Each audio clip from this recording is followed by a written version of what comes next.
Well, good morning or good afternoon or even good evening, depending on where you are in the world. This is the webinar for budgeting for the LED volume. This is the first of a series from the Illumination team within MBS. Illumination training is a combination of events like this, where we do information sharing webinars, and we also do physical training for crew in grip electric and all sorts of different skill sets for underserved markets and help get those people placed in the industry. My name is Dave Francis. I'm the Director of Consulting and Training for MBS. And joining me from the MBS team today, we have Jeffrey Soderberg, who is the Executive Vice President of Production and Innovation. Also, with the blurry background right there is Chris Cox. Chris Cox is our head of virtual production and real-time solution for MBSE in Europe. Jeffrey and Chris are our in-house team when it comes to LED walls.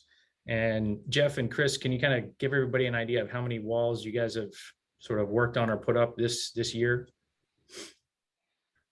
Yeah, well, I think by the end of the year, I've done about 12 different virtual production projects in varying scales, from, you know, sort of full wraparound 8 meters, 35 meters, actually shooting on 2 stages, both the same size back to back, to smaller car driving sequences where, you know, you're talking about sort of a 20-meter wall, 4 meters high. So sort of quite a range of virtual production and real-time solutions over the up to this point just this year. So it's been quite an interesting time.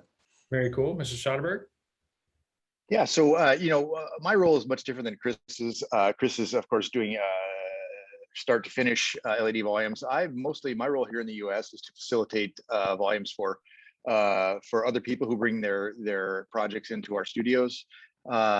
So far this year, we've had our ongoing LED car process facility in Georgia since we started that back in June of last year, and it's been ongoing. Back in April, we put together an LED volume for a project in Georgia that incorporated a motion base and an airplane cockpit. And then that was in April, and then now currently I'm consulting on 2 or 3 other projects on and off that are in progress. Very cool. Very cool. Thank you. All right, everybody. And with that, I'm going to share my screen real fast right here. And we're going to do a quick little intro video to the event. And I'm going to do this right here. And here we go. Industrial Light and Magic blazes a trail of technology and innovation in digital filmmaking. Their latest leap forward, the virtual production system Stagecraft, captivates audiences around the world and performers alike. Stagecraft creates an immersive experience that revolutionizes film and television production by surrounding a set with a state-of-the-art background. Effectively, Stagecraft takes normal post-VFX workflow and moves it up into production. The success of The Mandalorian for Disney Plus spurred a tidal wave of interest in virtual production throughout the industry. Feels better when it's off. We know we need it. We know it's here. So how do we budget for this new process?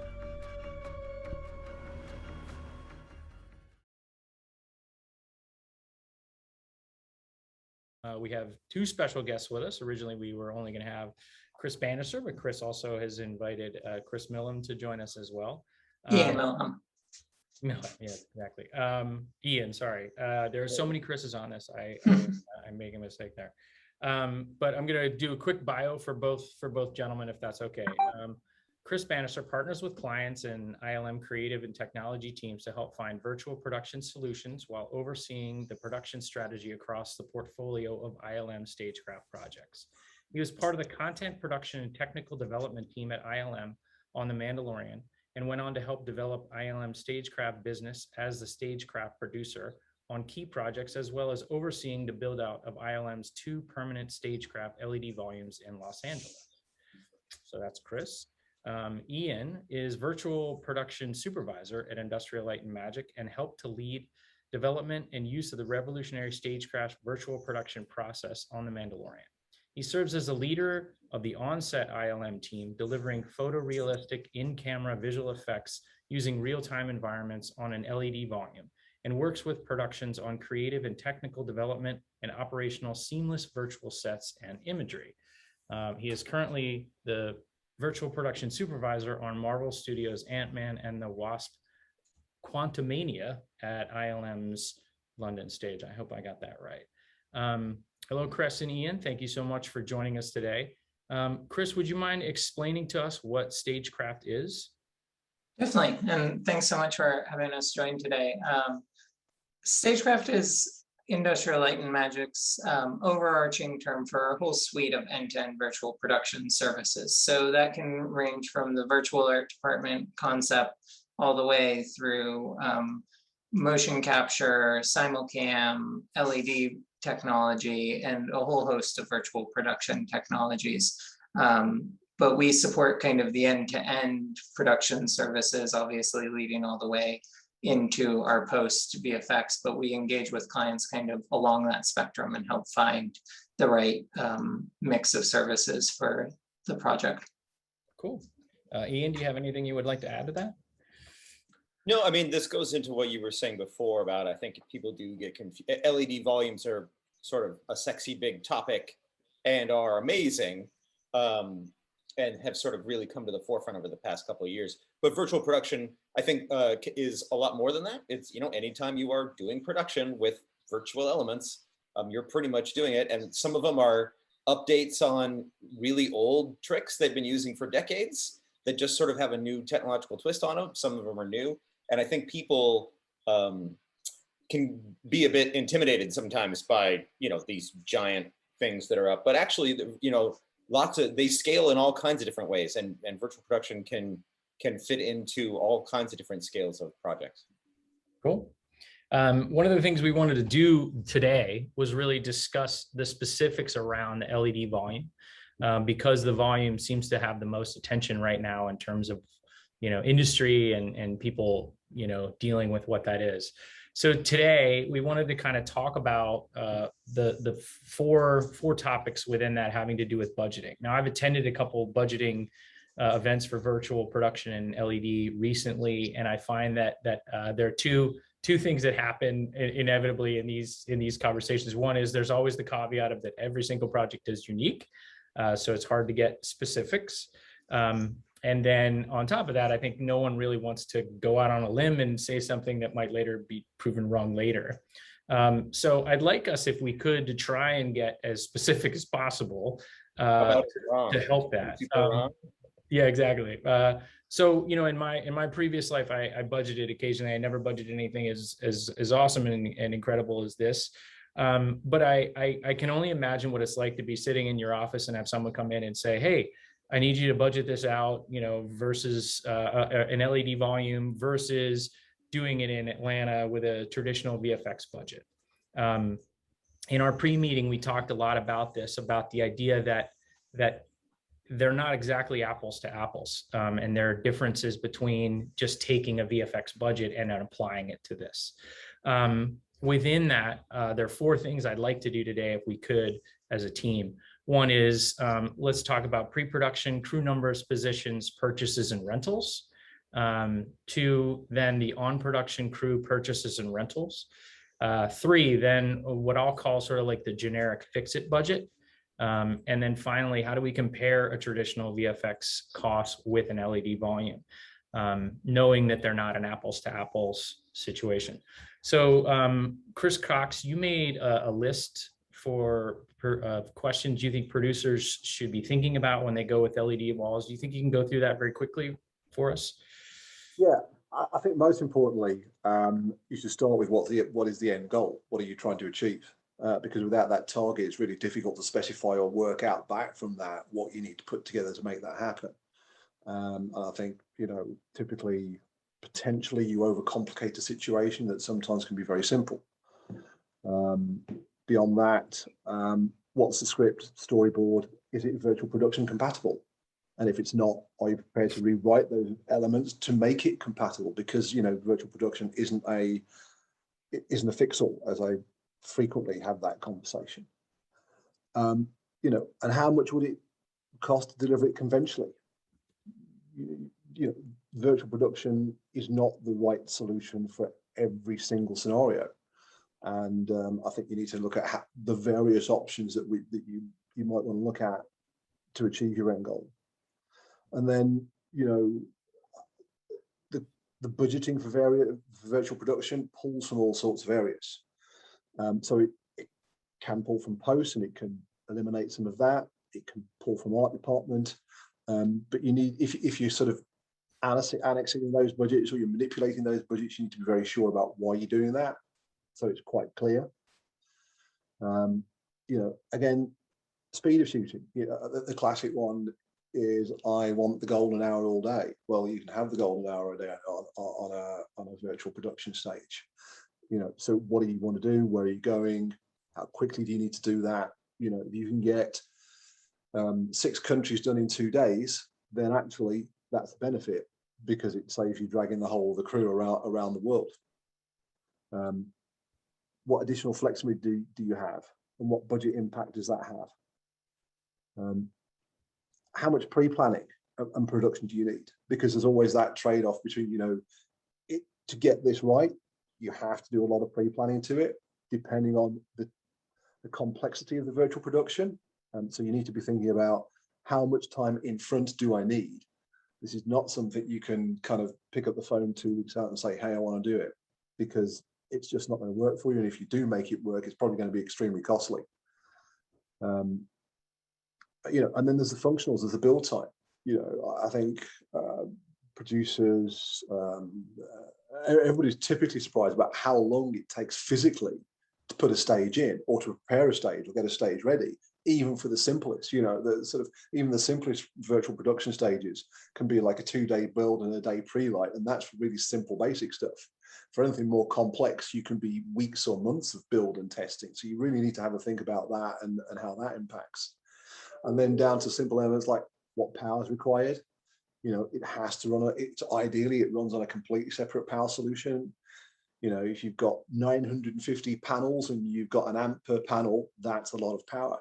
You have to think about how you're going to deliver that within the environment. Right. What plans required. And then finally, and most importantly, the buy-in of everybody. That the heads of all the departments want to do this, need to buy into this, and need to understand they have to engage and get involved really early on. Can you do that, and is that achievable? Right. I mean, that's by no means an exhaustive list, but it kind of covers a lot of the basics. And what I did, Chris, all of those. What I did, Chris, is I just put it in the chat, so everybody has a sort of a quick list of everything that you went through, so they can keep a record of it. Chris Bannister, would you mind sort of explaining the fact of, I think the biggest issue I see all the time is how front-loaded the costs are for the working with a volume. Can you kind of explain why that is? I think a lot of it kind of focuses around what Chris was just referencing, that the key to successful implementation of this technology is that sort of creative buy-in from the whole team, the creative team, the DP team, the art department team, production designers, and making sure everybody's on the same page.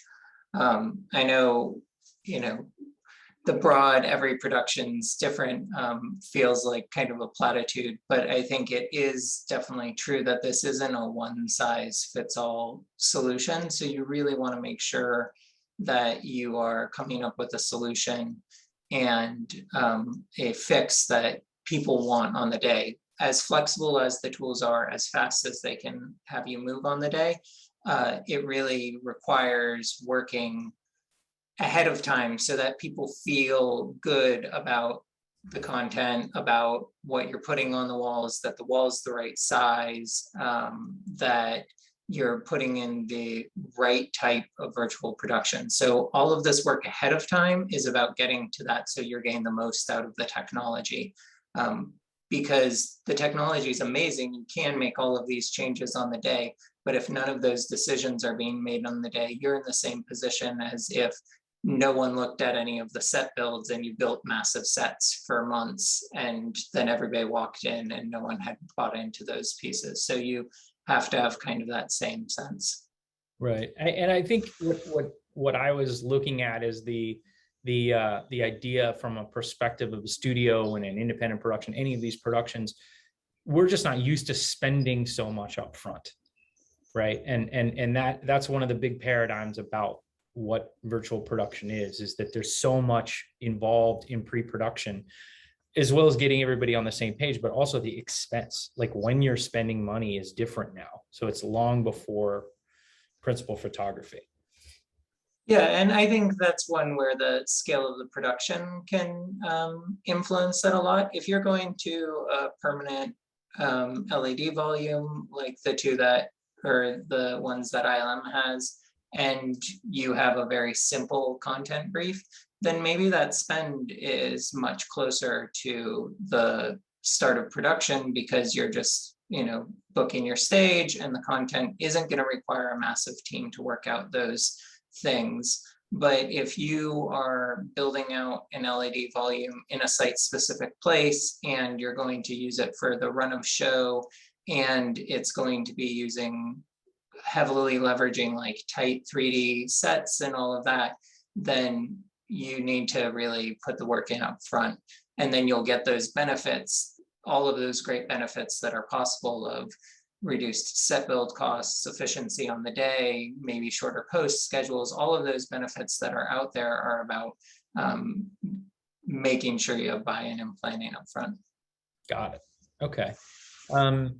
So one of the things we thought might help get a little more granular in terms of helping everyone budget is to come up with two scenarios that we can kind of go through. The first scenario is this, and I'm going to read it. We're producing an episodic sci-fi streaming show. We expect to shoot 10 days per episode with 5 of those days on the volume stage. Our main set is a hotel orbiting a planet with several moons. There's a lot of traffic between the hotel and the planet, and the hotel lobby extends out into space in a 3D environment. So part of the hotel lobby looks like is a physical set. Part of the lobby is an extension with the LED wall in 3D. So Jeff, you want to start us off there? How would you engage with Chris and Ian in such a way to start figuring out how to budget for something like this? Oh, you're muted, sir. My apologies, sorry. Well, you guys, there's a lot there, right? I mean, if you get a glass hotel, you're going to need a lot of overhead capacity in your stage. You're going to need a stage. You need a lot of. There's a lot to consider, and I think Chris can probably speak to that more than I can. It's a big build for sure, and you have to have the manpower and the equipment rental or purchase in your budget. And you're going to need to come up with money for air conditioning. You're going to need to come up with money for power. You're going to need to try to figure out where you're going to put your machine rooms and have budget for that. Your brain bar, lots of utility space. So where are you going to put your crew? Are you going to fill up your volume fill up your stage with the volume, or are you going to have a big enough stage to have utility space? I mean, there's a lot there. Yeah. So Chris Bannister and Ian, if you could give us an idea of, in a scenario like this, you're going to have 3D elements, you're going to have, windows and things like that. Where does someone start in this scenario of saying, I need a stage that's 45 feet high, I need it to be 18,000 square feet or whatever, where do you begin in a situation like this? To me, I think it's, going back to Chris's first thing he said, which is what's the goal here, right? So yes, of course, that's going to happen very quickly. The whole, we only have X space, or we need this, that stuff's all going to happen. But right off the bat, let's assume that yes, we are doing virtual production. We just don't know how much, and it's going to be about half. Okay, so now what half would be my first question.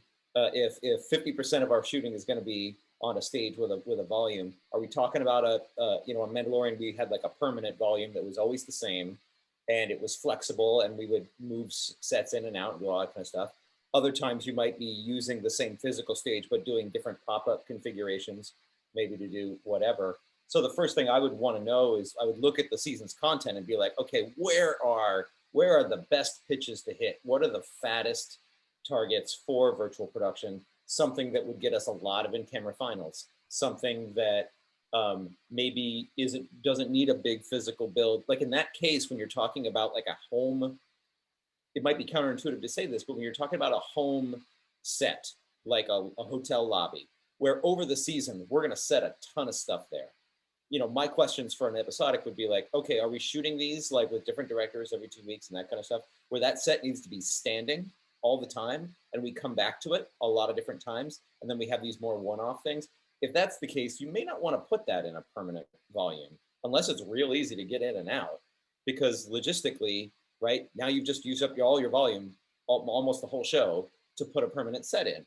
Maybe that's something that you would want to do in a, maybe with its own little pop-up, just the windows, or you design it so it was more achievable practically, and you use the volume for more of like, I don't know, if this show has like Star Trek, like 1 per episode away trips, where they go to jungles or ice planets or whatever, that would be a pretty solid use, actually, because then you could, you know, then the quick change is an asset. So the first conversation I would have as someone who doesn't get as much in the weeds of budgeting, but that it would be this. It would be like, okay, but what are our hits here? What do we want to do?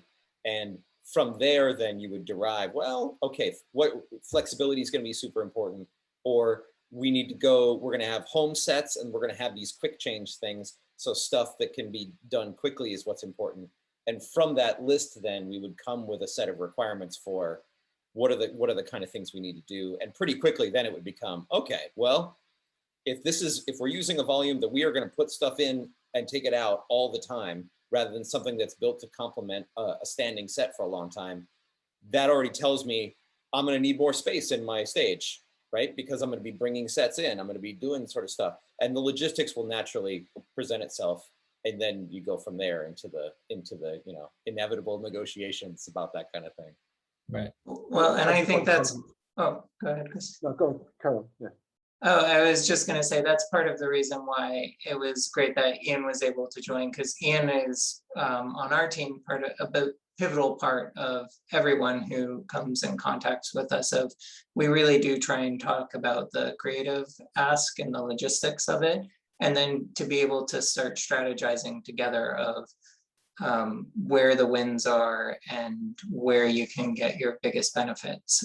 Because I think a lot of times people come to it thinking, well, I've got this one shot, or it's a general thing of how will it work. But once you can start digging into the specifics of the creative, it's really, then you can start steering it to things like, oh yeah, you might not have a ton of dialogue in one location, so maybe the sort of like something simple that you can jump to all the away sets works. But if there's a central set where people are on it forever, and that's going to be over the course of the season, tons and tons of green screens that are going to be more difficult to do in post, then you can have a really big win there. So it's really marrying that to begin to get your sense of what sort of ask are you looking for. Okay. I mean, I think it's also worth considering the purely practical of, you know, if you are talking about within this environment a virtual production, a volume, let's talk something like 35 meters by 8 meters high. You're looking at a physical 4-week build for that, potentially longer, subject to the complexity of it, and to even plan that process. You know, if it's a standing stage and it's going to run for X amount of months, and you make the decision you actually want to go and buy this equipment, you're looking at a 3 or 4 month lead time to get it delivered. And even when you've built it, you're then probably talking about another 3 or 4 weeks of content testing and configuration and sort of camera tests and development. You know, so as somebody planning this whole process, you might well be, before you even turn a camera and capture anything, from the moment the build starts to the moment you're ready, could be 8 to 10 weeks of having a stage completely taken up just to be ready for that process. And I think that's kind of something which is little understood. And I mentioned earlier, even some of the smaller volumes, you know, with simple content, you know, you could be looking at a week or 2 weeks just for simple stuff. I mean, very simple stuff you can do in a week. You know, you can put it up in 2 or 3 days. You can test the content. You can fire the camera. You can capture it. You can take it away. But you know, you have to really kind of think about what you want to do, and be prepared for the more challenging, adventurous, high-end volume stuff like the Mandalorian or Midnight Sky. You know, I think you need to be thinking about between 2 and 3 months of pre-work before you even get to having, you know, the crew on site and filming. And that's something you really need to think about, because that impacts significantly on your budget if just stage rental space alone. Right. Yeah, and that's one of the advantages to the standing LED volumes that we have at a few of the, that ILM runs at a few of the MBS facilities, is that some of that makes sense then to just bring your team into a volume where you don't have to worry about standing it up. You can have that be a turnkey solution, and you can work with the teams to do that. So you still need some of the prep time, but if you're able to bring your crew to one of the volumes, then it becomes a really efficient way to stand it up and shortcut some of that if you do need the large volume, but you don't have that lead time. Yeah, and I think that's one of the things we keep hearing about too, is that there's more of these that are available now than they used to be.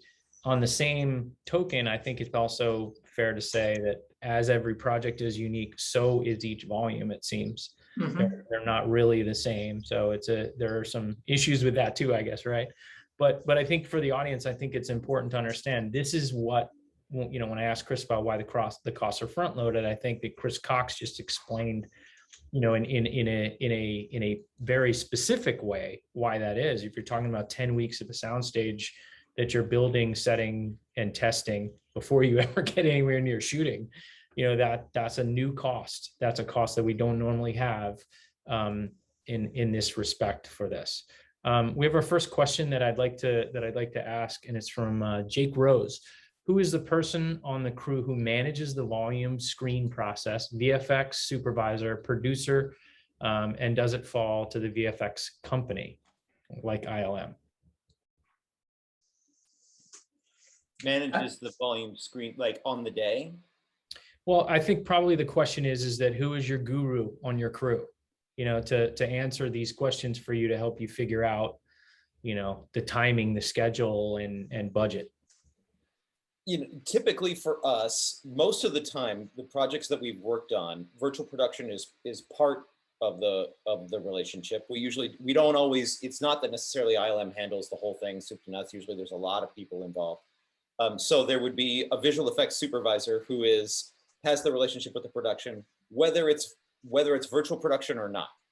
And then we have experts on our team within that. So that would be part of my role, would be, as Chris was saying early on, to get together to help guide these conversations and talk about what makes sense, what doesn't, and how do we go from there.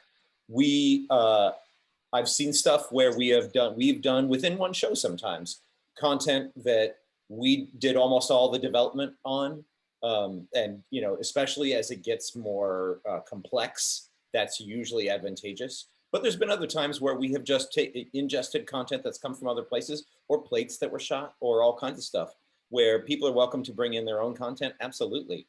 And then we just act as a guide to help them sort of deliver that, you know, so it is successful on the day. And then we operate the system on the day for them. Okay. I mean, certainly from our point of view, from my point of view, your virtual production supervisor, it should be across the design, the build, the delivery, the implementation, the requirements in terms of the VFX supervisor and the VFX producer, you know, and I think that's the person you should lean heavily on in terms of that whole process of time and manpower and specification in order to deliver that requirement, because that's that person's area of skill and knowledge. And it's gonna, and so much, I think that part gets easily as it does in a lot of situations, it gets easily sort of underestimated. It's a new developing way of working in a lot of aspects, and just like any of these things, you just can't underestimate how much an experienced crew matters in this kind of stuff. And what's hard and what's easy is not always intuitive, and being able to have someone say, well, here's our goal, here's why we're using this, having good counsel on like, oh, okay, well, great, and here's how we align all the efforts to achieve that goal with the maximum sort of impact and efficiency is super important, because it is still really easy to get in a lot of trouble. And I think an example of that is screen resolution or pixel pitch. We all talk about, when we talk about our TVs, HD or 4K or 8K, and I think there's a natural tendency to drift towards the higher resolution I've got, the better it is. But resolution on an LED screen is not always your friend. There's a project we worked on at the very start of this year where actually we used a very low resolution screen because actually light and light output was the critical element, and actually the visual element was less so, and that impacts on your budget. So you kind of go, okay, so if we pick the right screen and that has lots of light output and the resolution is low, it actually costs you less money. If you go if your resolution is too high, actually your processing and delivery can't handle it. There's a limit to that which the servers can manage. So this kind of, oh, let's have a 0.9 screen, let's have a 0.5 mil screen. It doesn't help you, because you lose black levels, you lose brightness, you lose a lot of control. So it's really important virtual production understands the requirement for that delivery. So essentially, to sum up, what we're saying is you really need a virtual production, supervisor. You need someone who understands this technology. It's not someone who's coming over from VFX. It's not someone who's got another position or something like that. That's essentially the answer to that question that we had. It's very tempting to think of it as a hardware solution, and hardware is is a pillar of all of it. But the magic is in how because a lot of these technologies have existed. There wasn't it's kind of like your phone, right? Accelerometers and GPS and screens and touchscreens all existed, but it was the magic of the synergy and how to use it that really was a revelation. And this is similar.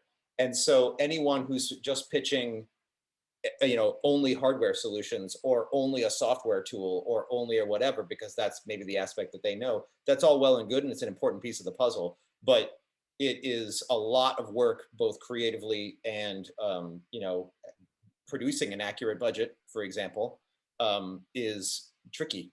And yes, it helps to have done it before. Okay, cool. And a quick question again. This is from Regina Robb, and a question we actually had on our ideas as well is, in a standing volume stage with multi-shooting sets environments to shoot in general, as I know there are many elements, how much time to flip the volume from one set to another? What is involved, pre-testing, floor changes, etc.? So it can kind of depend on the set, but one of the things is you want to, in pre-production, and as you're doing the virtual art department planning, you want to strategize about how to build the set in a way that you can flip it over quickly. So either modular builds or building less set and putting more on the wall so that you can get it. Because the challenge is, if you spend, say you have come to a permanent volume and then you spend 4 weeks putting in a giant set that will take 4 weeks to tear out, you're not going to get you're going to have a really expensive standing stage that you're building the set into. So that's where Ian was talking about. Maybe it's about building a more pop-up solution of LEDs around there. So that's where it really is about working with the people across the teams to strategize. And that's the piece where, from the production designer and the DP and the creatives, figuring out what the goals are, and then strategizing with everybody. So saying, oh, we could easily put, let's think of that hotel lobby. oh, what if we put all of the walls of the hotel lobby onto the walls of the volume itself, and we don't build any walls of the hotel space lobby, and you're just putting in the floor, maybe that's a simpler changeover. And Yeah. then having VFX as part of the process too, to say, oh, that really complicated explosion that you want to put in this scene, it's going to be easier for me to put in post. Don't worry about putting it on the wall. Let's just get something that looks great. And that synergy between all of the people and everybody working together to reach these decisions is really the biggest thing that it affects both the budget and the success of the project overall, is everybody working together to come up with the best solution for the show. But thank you. And I guess that in other things, in terms of just the sheer logistics of it, your first AD has got to be heavily involved in understanding what other sets you can go to, and then understanding from your virtual art department and from the virtual production team how long those changeovers are going to be and how accurate they are, because then you need to go somewhere else and shoot outside or shoot in a smaller set or something. So. Although it's once they're in, by the time you get to that point, I haven't found it to be too much of a problem. So if we've got the virtual environment, we've done our revs with the creative team and all that kind of stuff, and and that's all ready to go. It's only 5 minutes for us to change to another virtual environment. The question is, what is the practical stuff that's there? Yeah. And how are we married to it? And we'll get all that done ahead of time. So most of the time, if you're a first AD, you kind of know, because you can see the hard part is going to be getting this physical stuff out of here and the new stuff in, not the virtual part of it. That's a key point, right? I think that's the main thing. And I guess with Chris Bannister, that was your point about making the physical sets modular, right? So come in, things come out. I suspect with your sets, for the Mandalorian, there's so many that have to be painted differently and things like that, that might take a little longer to change them over. We do have a construction stage sort of next to it, and our production designer is very smart and very bought in and fluent into virtual production methodologies. So they've been built for quick transportability and assembly. So we frequently do overnight full scene changes. Oh, that's good to know. From like a giant interior to an alien planet overnight is not uncommon. Obviously, if it's, you don't want to, our whole point is to not compromise the creative though. There are times where it's like, okay, we'll do it this way, and maybe it takes a little longer to do it, but no, it's not uncommon to do it pretty quick. Okay. Or within a day, we've had episodics where one director was in the morning and another episode was in the afternoon. We've swapped it at lunch. Got it. Yeah. And when we've worked on commercial work or music videos, we've done 4 set changes in a day. And a lot of that comes down to being really strategic about what's the smallest piece of set that you can build that will really tie in nicely, and then running those pieces in and out and putting them in portions of the volume. So that's where the production design team and the art department becomes such a pivotal part of this process. Yeah, I mean, I keep bringing it back to the same point that Chris made right off the beginning. Why are you doing this? And there's a lot of very valid reasons to do it. And we've had, Mando might be in the middle. A big, giant movie might not care about this. They might build a set for 3 weeks and then, whatever. But we've had commercials that are like, listen, man, we've got 6 hours to do this. And here's and we're doing this because it enables super quick changes. And we go, great. Okay. Well, how do we align our decisions towards really making that pay off and do everything else? So it's back to that collaboration. And it could also, I echo all of that, but it's also about the preparation. So if you're going to do quick changes, if you need to manipulate the physical environment, if it's all there ready to go and you know about it, it'll happen quickly. What you can't do is make last minute decisions. And what you'd advise not to do is make last minute decisions, because they cost time and money. Well, and I guess that goes back to the idea of having the entire creative team bought in top to bottom and just understanding what can be done and what can't. Thanks. I appreciate that, guys. So we'll very quickly go over our second scenario. In this scenario, we are doing a feature film. We have one sequence at the beginning of the movie, this high speed highway situation with a young actor on a skateboard that is hanging onto the side of a car going through traffic at high speed, something that would be very, very difficult, if not completely impossible to do practically. And so they want to explore the idea of doing this on a volume. And Chris, if you guys can sort of go through what you think about this in terms of necessarily not being a 3D versus a 2D solution. Yeah, I think this kind of speaks to the sense of why are you doing this? And for that level of high-speed chasing, you're probably not going to build out a massive 3D world because you need to move through it so fast. You'd be building miles upon miles of 3D worlds.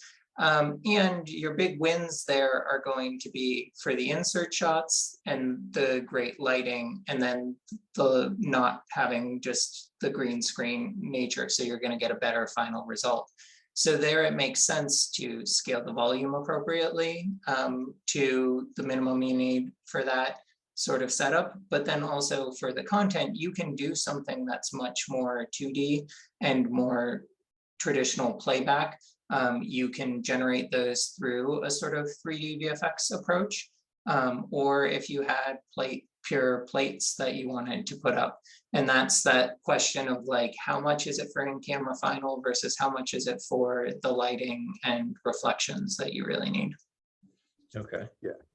You know, and it's a very cost-effective solution. It's almost sort of the bread and butter of virtual production world. I mean, you know, certainly I get challenged with all sorts of things. You know, currently I've got a project where they're saying we'd like this vehicle to move through this environment at 120 miles an hour. It's the same kind of process as a young girl who's 13 skateboarding through the middle of a city. You know, you can't do it, but you can if the VFX team understand how the content needs to be built, and you get the right plates, you build the right environment. You know, that kind of project. I mean, in fact, I'm talking one right now. It's kind of a 2-day build. It's a 1-day pre-light. It's a 2-day shoot. You take it down, you go away. It's done. And it can be as quick and easy and as simple as that. And you know, and that's a relatively simple, straightforward process. So Chris, could you expand on that in terms of, you know, let's talk about the difference between a 270-degree wraparound build that's 30 feet high versus what you were just talking about, a 1 or 2-day build that obviously is not that size. What size are you talking about? Well, you know, I'm talking about basically building an open-ended box. So everything's parallel and straight. You can put 2 or 3 cameras into it. Each side wall 7 meters, back wall 7 meters, put a full ceiling in, and then have a roll around screen at the front just to fill in gaps and lighting.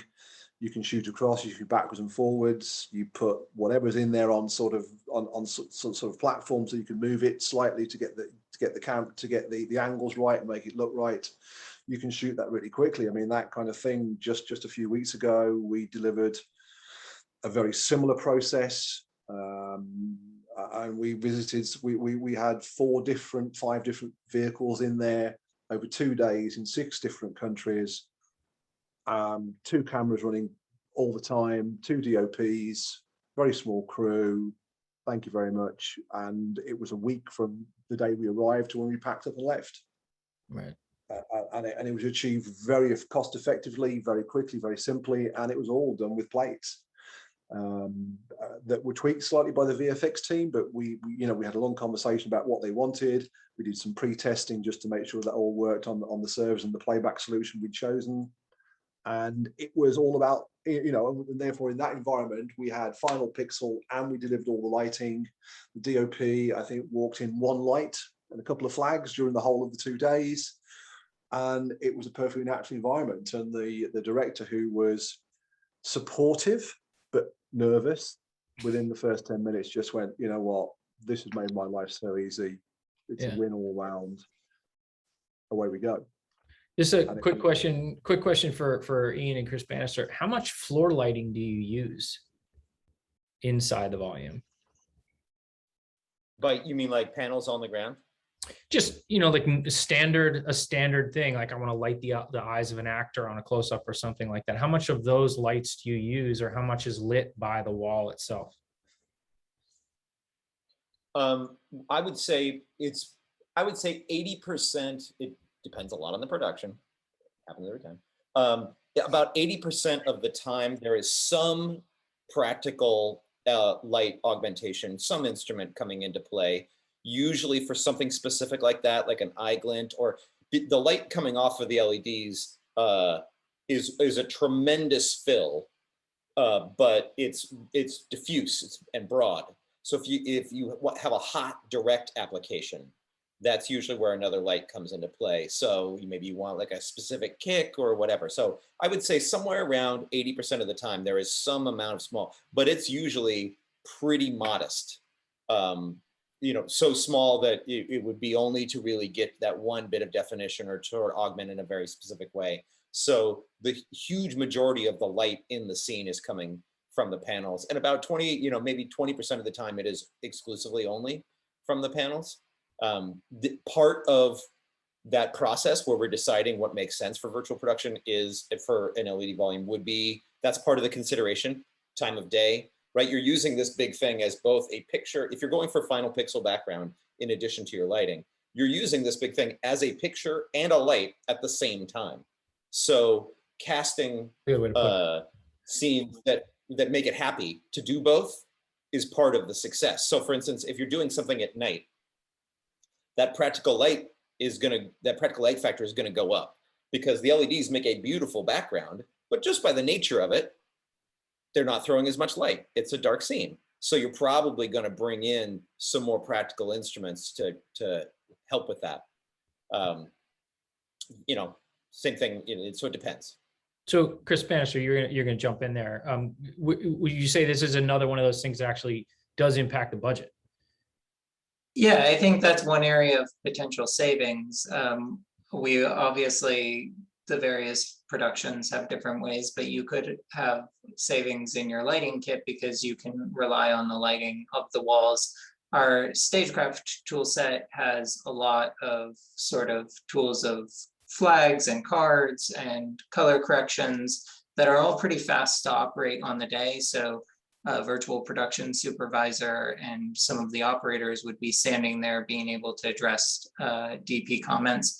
One of the things and a question we get a lot is, well, I need a DP who knows how to use this. But one of the things for our tool set, we've really relied on taking the feedback from filmmakers and DPs to make the tool set as intuitive to the way they want to talk and work about it. So having textures that match their practical lights or their favorite lights, being able to work in the sort of like traditional units and ways of talking about how much light they want and things like that, and stops and temperatures and everything, so that they can really communicate in the way they want to communicate, and we can help partner with them to make that happen.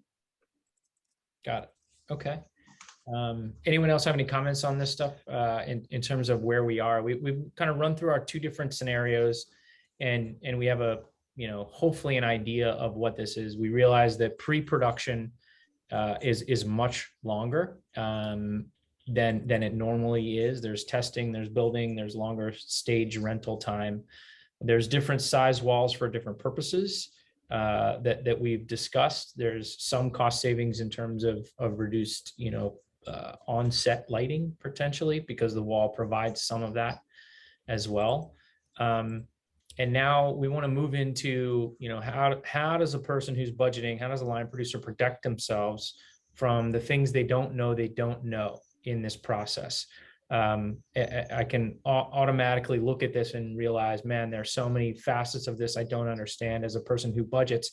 How can I create a little wiggle room for myself and not completely, screw up on terms of budgeting? Is there a way to have a fixed budget that is there a rule of thumb for something like that? In terms of a typical project that you see, Chris? I think it does depend on the project. If we're aiming for in-camera finals and we're investing in that, then we want to get, more than half of that as in-camera finals is usually a rule of thumb that we have. But there's going to be lots of projects where that's not the target we're working towards, and that's not where the benefit will come. So I think the biggest thing but we do always reserve a very small amount for fixes like paint outs or cleanup and things like that, which is a small percentage. And then there's going to be shots that are still pure VFX shots, so reserving some of the budget for that. but a lot of that, those sort of percentages and rules of thumb are part of the process of how do we budget in talking for your specific show about the content and what level you want to take the content to, what your goal is in terms of that.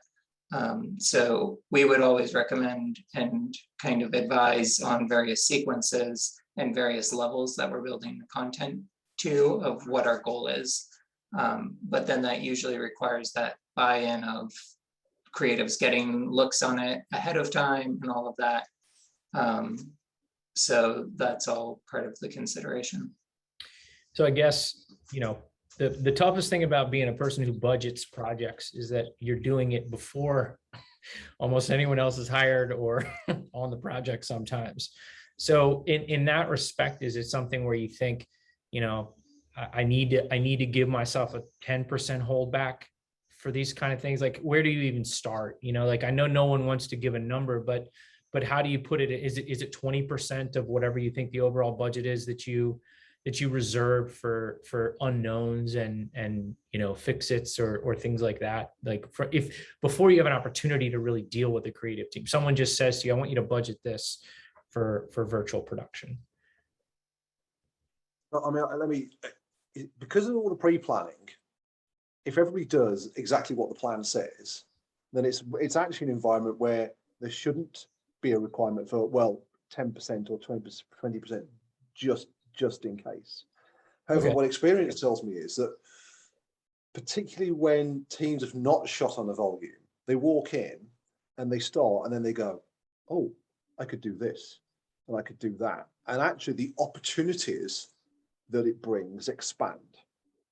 And therefore you typically get overspend, not based on what you've planned to do, but the opportunities that come about because the creative team realize very quickly through the process that actually they can do a lot more.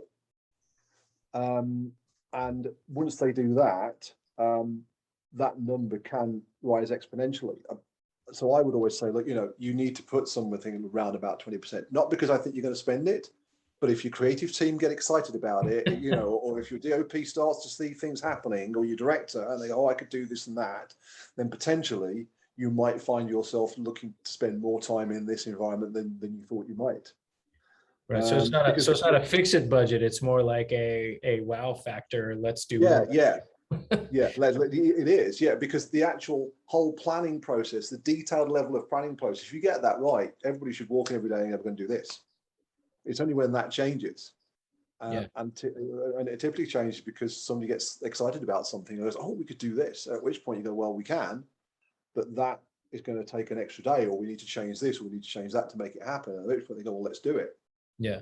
But then that budget should sit somewhere else. You should be then looking at it and going, okay, so if we're going to do this here on the volume, where would we have done that?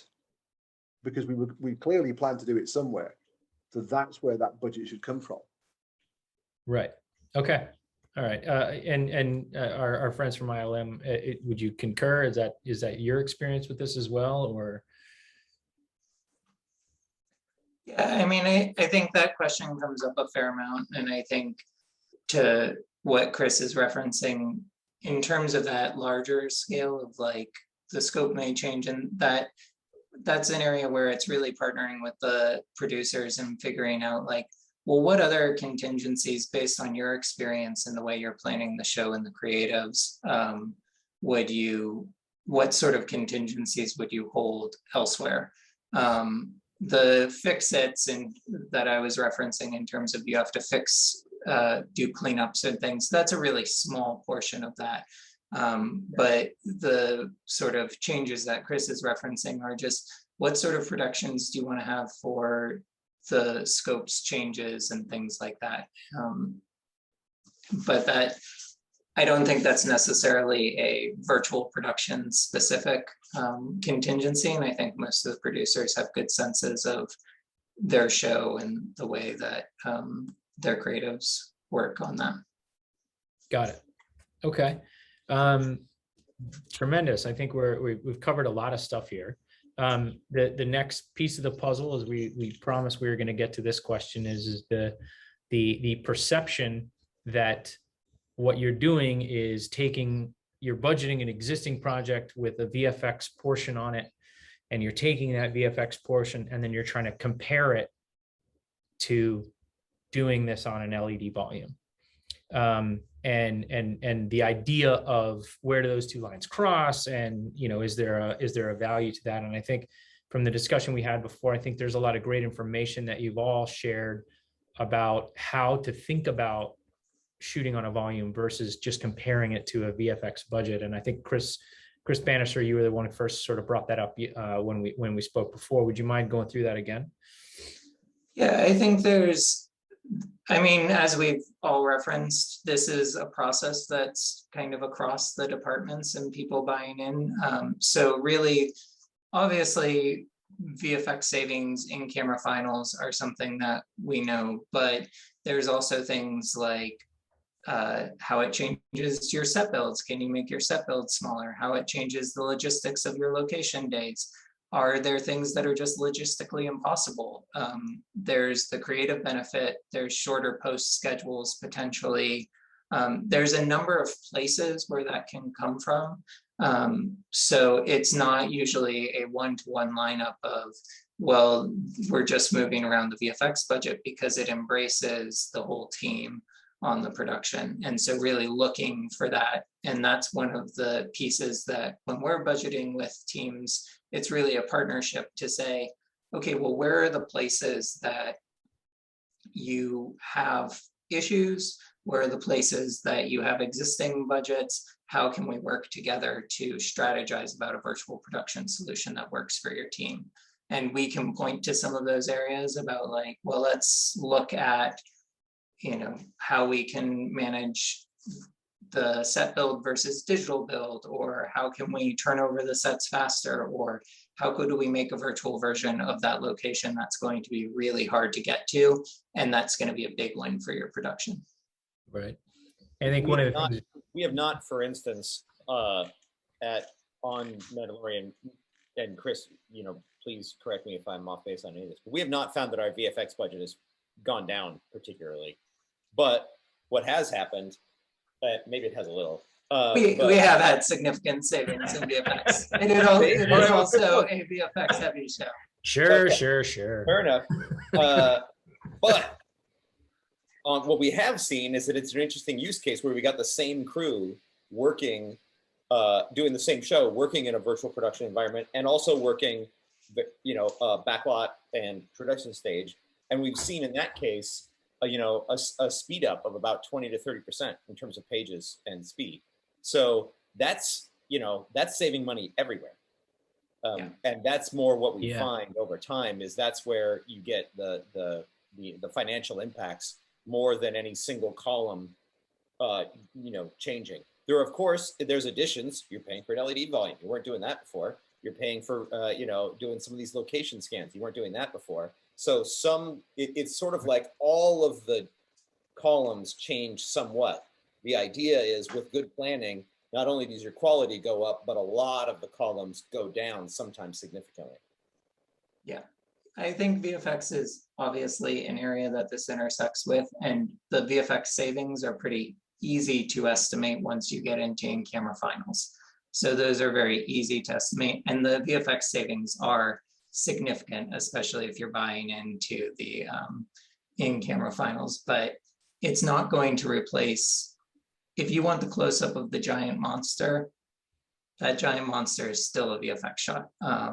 And so that it's not a panacea where 100% of your VFX shots are gone on that day. But it's not the only area, and usually it's a combination of all those areas that ends up making this make economic sense in a really significant way.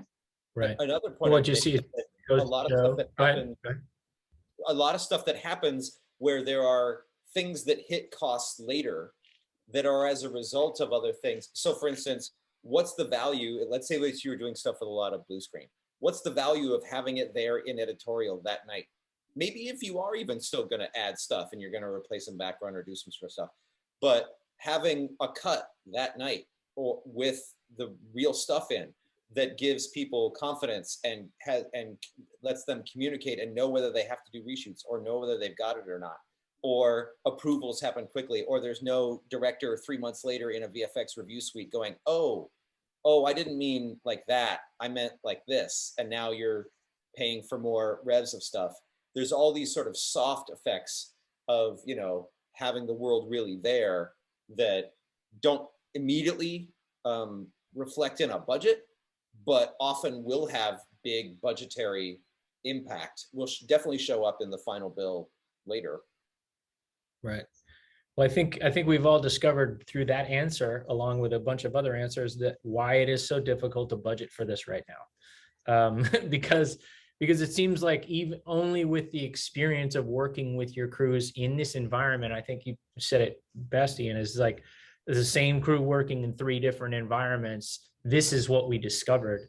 So until we all sort of have more anecdotal evidence about that, then it's going to be very difficult to figure out what the costs are, especially the cost savings, if there are savings or if it's not. And I think that the thing that Chris said yesterday is it's not necessarily a value situation. It's a better product situation, and understanding that that's what we're all trying to achieve here. Well, we've made it to our hour plus mark. Thank you all, gentlemen, very much for that spirited discussion. We're going to go through a couple of questions here, if that's okay with everybody else. I'm going to try and limit them to budget related questions. So if you've asked a technical question, please feel to write that in the chat. Some of you have asked questions about black levels and things like that. And I think I want to keep that where we are here on budgeting and how these things intersect. There's a question, if one of you could go through what a VAD is, and one example that we discussed yesterday about, you know, if you have a sconce in a lobby, that needs to be practical and on the wall. So Chris Bannister, I know you and I talked about that. If you want to take that one, that's fine. Sure. The VAD stands for Virtual Art Department, and really it's referencing that partnering the existing art department with a team that can help plan in 3D and plan virtually. So it becomes a division very similar to the traditional art department in the set build. So you have a virtual art department that hands off to the LED content team.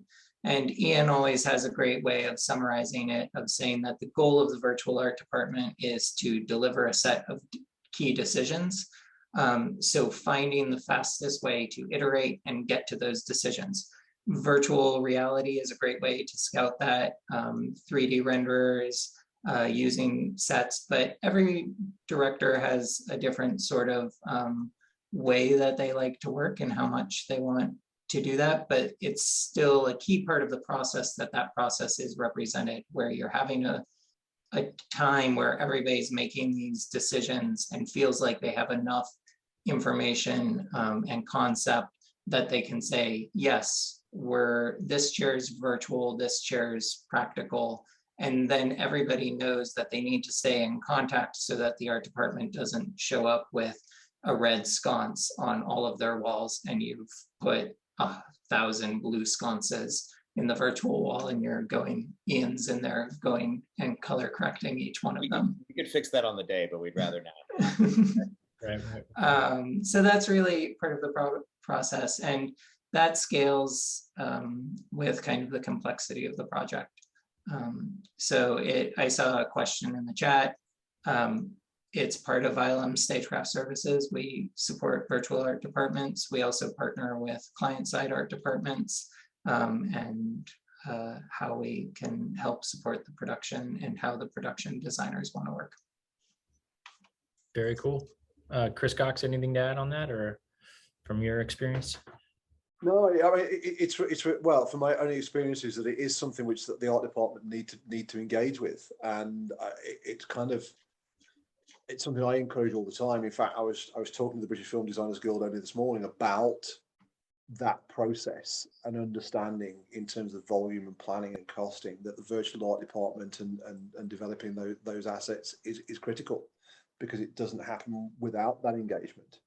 Because, you know, really the win in this often is the simple little physical elements in the world that join the virtual world and the real world together.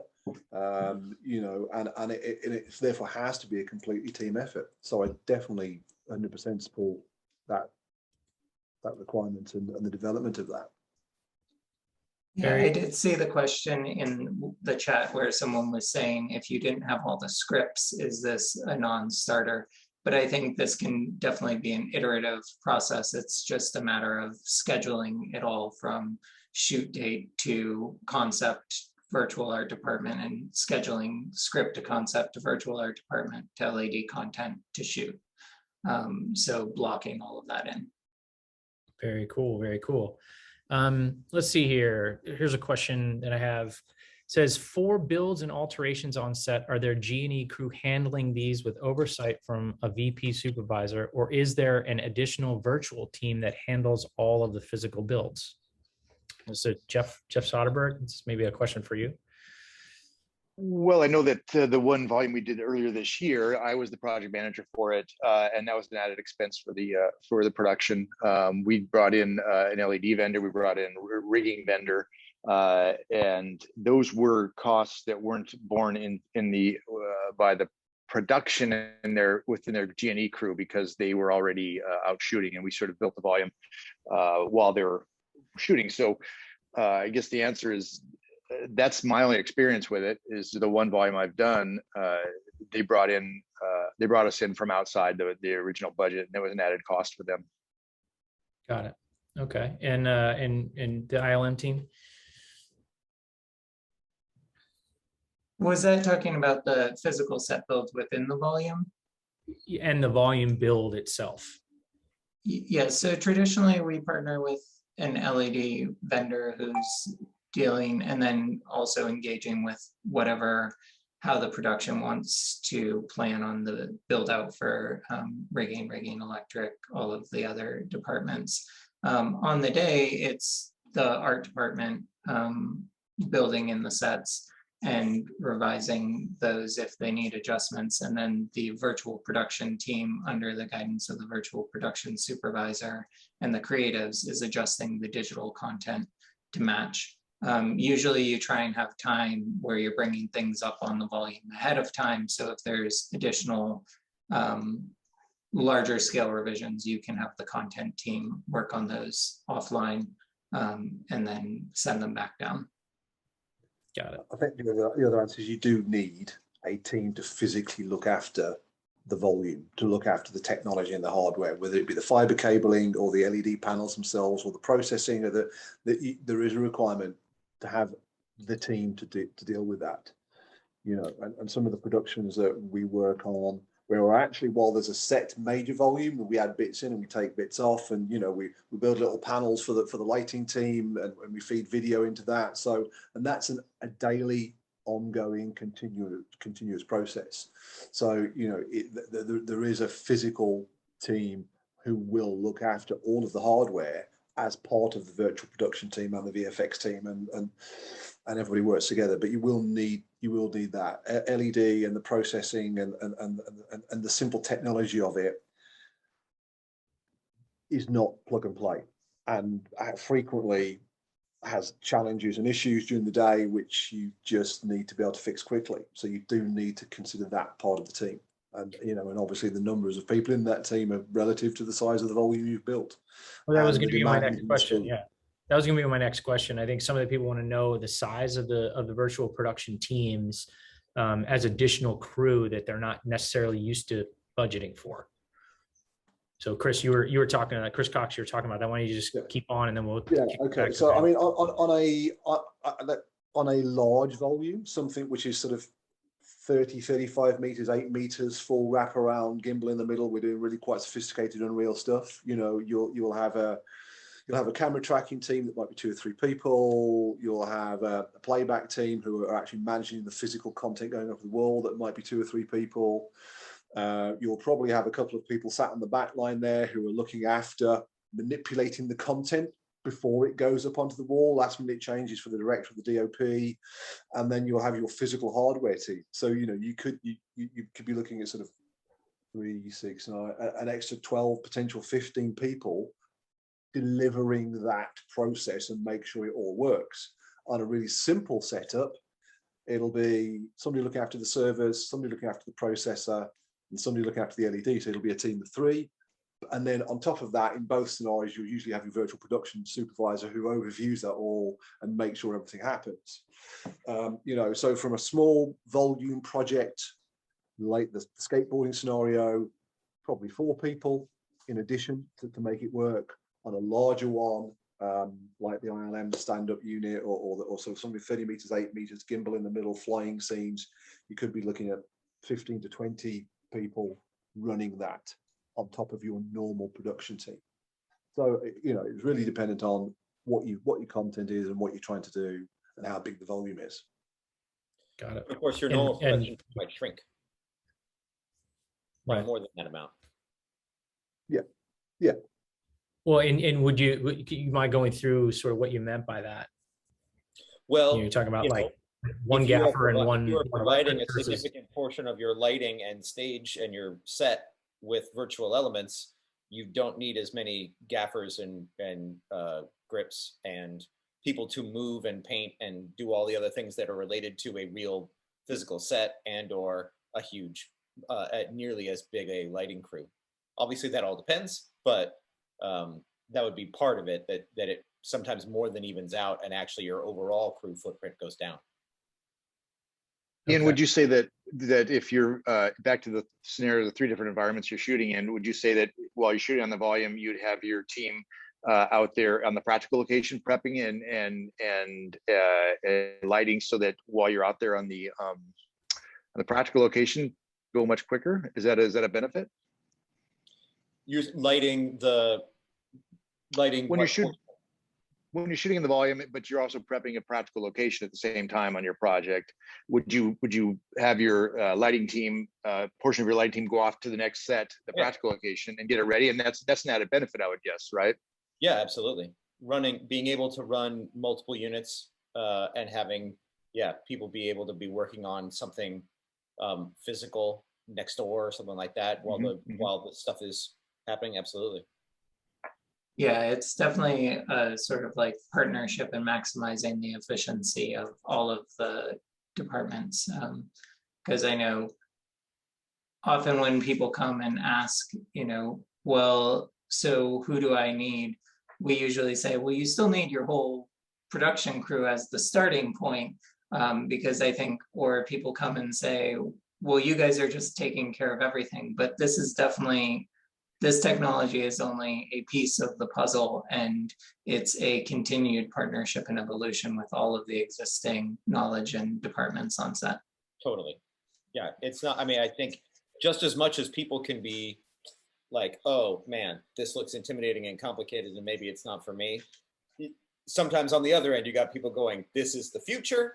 I'm going to do everything this way from now on, and problem is solved, and we're going to make movies with 10 folks. And of course, neither are true. And a lot of, it's all the craftsmanship and history and everything else that people have been doing all still applies and is all still a big part of what we're doing. We still have the gaffer calling the lighting on the volume. Totally. That's the fact of it. And you put the wall up and the cameras will get pointed and the gaffer's going up a bit, down a bit. Can we have a bit more of this? Can we take that out? And so that role, that integral role, that it's still filmmaking. It's just an additional tool within that process. Right. Okay. One of the questions we get, thank you guys. One of the questions we get all the time, and again, it goes back to the entire purpose of our whole call here. If we could go around the horn here and just sort of start and just say, where do people go for resources if they're budgeting this for the first time? Because, as much as we've tried to answer today, a lot of it is still theoretical. And I think when someone is trying to actually get a hard number that they can go to a funding source and say yes or no, where do they go?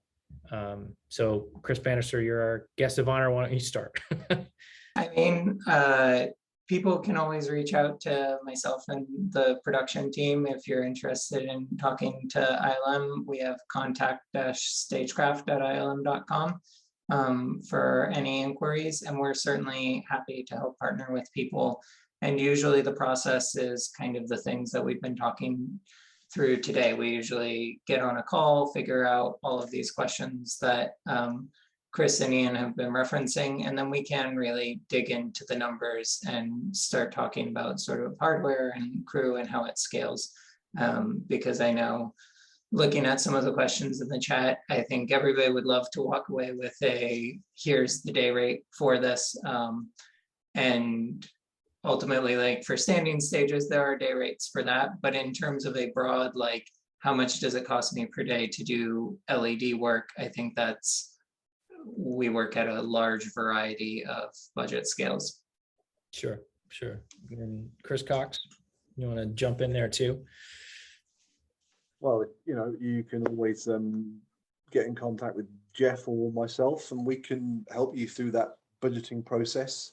We don't create the content, so we would go to partners like ILM in that element. But in terms of the physical build and the design and the general concept and the structures, absolutely. But I'd always say, look, whoever you find, actually make sure they understand virtual production, right?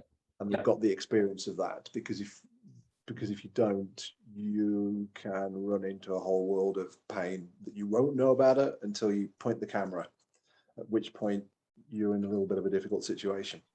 Right. Any final words from Chris or Ian before we end our meeting today? My only thought, coming off of what was just said there, I mean, it's exciting days. I don't think, things like this don't come along very often. And I think it's in everybody's interest that this goes well. I don't think, you know what I mean? It's early days, and whether it's with us or anybody else, we don't want anybody to have a bad experience, because people are going to go and maybe they have a bad experience and they go, oh, this isn't for me. And now a potential good experience later isn't going to happen because the first one went bad.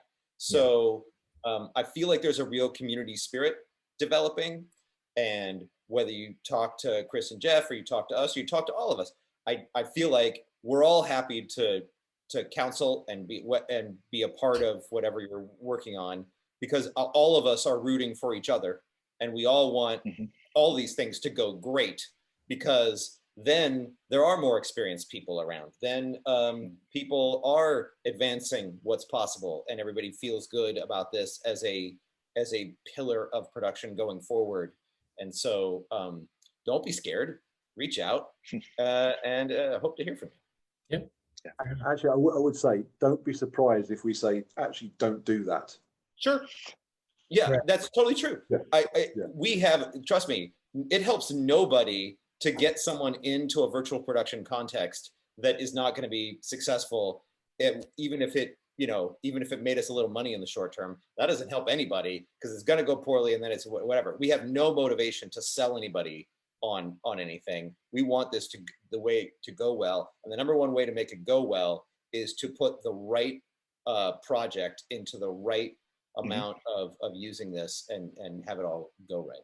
Yeah, and I think that benefits, that ties into the very last thing we wanted to do, which is to sort of go through the benefits and negatives. And I think a lot of them have been discussed in here, but some of the things that we sort of haven't talked about, it's obviously the real-time background for the actors. It's an opportunity for actors not to act against a green wall and to see what they're supposed to be afraid of, or what they need to be looking at, and where their eye lines are, and all of those things. So the performance has an issue. I think one of the big things I took away from it that you've all mentioned is that with this sort of compression that you must do a lot of prep, that potentially that saves you a lot of time in terms of changes on the day and things like that. For something that is an episodic, perhaps it's a faster to air time, because you're doing so many of these things in camera and they're on the wall. There's got to be much greater synergy between all of your department heads, and for all of the creative to work together to put these things together. That in and of itself has value, without, with one hand knowing what the other hand is doing, and helps your production run more efficiently. And it sort of forces that compression. we've talked about some of these other things that we haven't talked about. Weather. We haven't talked about country restrictions for COVID, or other issues we don't even know about right now. All of those are factors of why people are looking more at these kind of productions, which definitely prevent delays in terms of production. It's a safe, productive environment. And then one of the coolest things I've seen, and I posted one of the videos that ILM did for season 2, is that changeovers can happen almost instantaneously inside the wall. That's super fast. I've worked on enough indie productions to know what a pain it is to pick up Video Village and move it. So I'm assuming we don't do that on the volume because it's not in there at all. But Chris Cox, you just started to get into sort of some of the negatives, and when everything's roses and chocolate, everybody's happy. But what are some of the situations where it's not appropriate? So I think start off with, actually, if everybody's not bought into it, Right. if everybody isn't committed to it, then you should just not do it. Right. Because on the day when you set up and you roll up, if some key person within that process is not fully committed, then it just is not going to work, because you end up you end up with the debugger and say, oh, we could turn that off. I had I had an experience where we did some stuff, and the one person we couldn't engage with the DOP, and they came in and went, oh, turn that off, turn that to black. I don't want to do this. I don't want to do that. And it was a shame, because it should have worked really well. But so if those people involved in the creation and the delivery are not 100% committed, then absolutely you should not start. And for me, right at the beginning, I always say, if I'm talking to the producers, whatever else, I need to talk to the gaffer, I need to talk to the DOP, I need to talk to the director, I need to talk to the production designer, I need to understand clearly what their expectations are and whether this is something they want to do. Yeah. And if that to me is the biggest challenge. And then beyond that, there's always that miracle of, Chris made the point, the big monster scene will always be VFX. Yet they're going, oh, I'd like to do that on the screen. You're going, that's just not going to work for you. Therefore, there's an expectation that you can do everything on that screen. And again, that's a little bit of a red flag. So if the process is based around, we don't want to do VFX at all, we want to do it all here, again, you walk away from it. Yeah. Well, and it's funny because I think the other thing we talk about, because all that's true, but then there's some other things involved with COVID, and the lack of chips, and how fast LED walls are being made, how fast by the time you order one does it get delivered, so that impacts your time to production. There's also not necessarily all the techs available, right, for the work that needs to be done. There's a shortage of people that know how to do this work, and that's changing, but that's not there yet either. You can't just set up a wall anywhere in the world and have it work. You have very specific crews that are working kind of all the time now that are excellent at it, and then newbies, so it's not ubiquitous, right? That's another negative. There's a lead time, there's a lead time to order things, and sometimes when you order a technology on Monday, by Friday it's out of date, from what you think. So we know that there may be a new whiz-bang LED wall by the time yours gets delivered. And then, we talked about this before, it's heavily front-loaded costs. And for studios and decision makers and independent productions, that's still going to be one of those things where you spend a lot of your money up front and you don't have a finished product. And I think that ultimately is something that people have to get right with the risk of that. That the project is going to get finished and it's going to be valuable and it's going to be great and all those things like that. So for now, you really need to have the budget to be able to do this. It's not something that you can just, mess around with, because you do put a lot of your costs up front. With that, I think we've run out of time. I have learned a ton today. Thank you all so much for being with us and sharing what you know about this process. I hope everyone in the audience took a lot of value from it as well. Just to let you know, we're already planning another one of these where we will delve into sort of like maybe a little bit lower budget version of the LED. We referenced it a couple times today, but we may try and do a little deeper dive. we may look at some of the things like 2D backgrounds, and understanding how those are evolving into becoming more alive than just your standard static backgrounds and things like that. But in the future, everything that has to do with illumination training is about helping people do their job better. And we would love to hear your feedback. If you thought this was valuable, let us know, let your salespeople know that invited you to this. And you have all the contact information for everyone that was on this as well. And all of you have contact with me as well if you want anything specific. We did record this. It'll take us a little while to process it and get it ready, but it will be available probably early next week. So have a great weekend, everyone. For those of you in the UK, enjoy your dinner. And for the rest of us, we'll enjoy the rest of our day. Thank you all very much for coming. Thank you to our friends at ILM too. Bye-bye. Super. Thanks. Bye.